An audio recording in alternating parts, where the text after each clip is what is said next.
Viewers, आज हम सीखेंगे टर्मिनेटिंग डेसिमल फ्रैक्शंस। कौन सी फ्रैक्शंस जो होती हैं जिनको हम टर्मिनेटिंग डेसिमल फ्रैक्शंस कहते हैं। देखें, a decimal fraction, the decimal part contains only a finite number of digits. आपके डेसिमल पार्ट में अगर फाइनाइट नंबर ऑफ डिजिट्स हो, ऐसी डेसिमल फ्रैक्शन को हम कहते हैं टर्मिनेटिंग डेसिमल फ्रैक्शन। ठीक है, is called a terminating decimal fractions. Such decimal fractions can easily be converted to the form of p over q। ऐसी fractions को हम आसानी से p over q की फॉर्म में लिख सकते हैं, कन्वर्ट कर सकते हैं। जबकि p और q क्या है?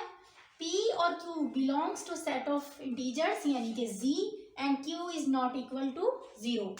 और ये डेफिनेशन है आपके पास रैशनल नंबर्स की, यानी कि टर्मिनेटिंग डेसिमल फ्रैक्शंस ऐसी फ्रैक्शंस होती हैं जो कि रैशनल नंबर्स होते हैं। Hence all terminating decimal fractions represent rational numbers. Rational number को रिप्रेजेंट करते हैं टर्मिनेटिंग डेसिमल फ्रैक्शंस। कुछ एग्जांपल्स देखते हैं।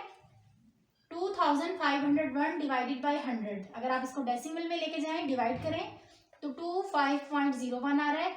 डेसिमल पार्ट में फाइनाइट नंबर ऑफ डिजिट्स हैं, जो कि आपको कहा गया था, हमने ये देखना है कि अगर फाइनाइट नंबर ऑफ डिजिट्स हैं तो टर्मिनेटिंग डेसिमल फ्रैक्शन है। इसी तरह देखें 2458 डिवाइडेड बाय 1000, 2.458, फिर 2/5 0.4, 3/8 0.375। अच्छा, यहाँ पर कुछ ऐसे नंबर्स भी होते हैं जिनको आप मजीद भी कटिंग भी कर सक रहे होते हैं, यानी कि 34/50 को अगर आप कटिंग कर दें तो ये 17/25 बन जाता है। ठीक है, तो ये इस तरह लिख लें या इस तरह, इसका आंसर आएगा 0.68।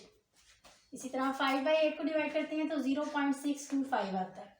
तो ये थी सारी एग्जांपल टर्मिनेटिंग डेसिमल फ्रैक्शंस की।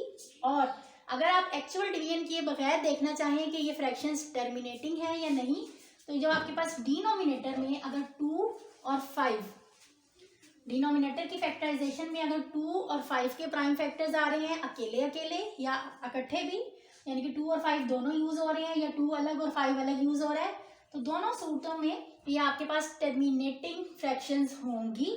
ठीक है, तो ये इस तरह भी आप विदाउट डिवीजन भी चेक कर सकते हैं कि टर्मिनेटिंग फ्रैक्शंस है या नॉन टर्मिनेटिंग फ्रैक्शंस। इन सबके डिनोमिनेटर में देखें आपके पास ये 5 और 1 का फैक्टर बन रहा है, ये 2 3 टाइम मल्टीप्लाई हो रहा है, ये 2 और 5, यहाँ पर भी 2 और 5 के फैक्टर्स बन रहे हैं, यहाँ पर भी 5 का फैक्टर बन रहा है और यहाँ पर भी 2 के फैक्टर्स बन रहे हैं। तो ये सारी फ्रैक्शंस टर्मिनेटिंग फ्रैक्शंस हैं जो कि रैशनल नंबर्स को शो कर रही हैं, क्योंकि ये सारे टर्मिनेटिंग होने के साथ साथ p over q की फॉर्म में है, where pq belongs to set of integers and q is not equal to 0।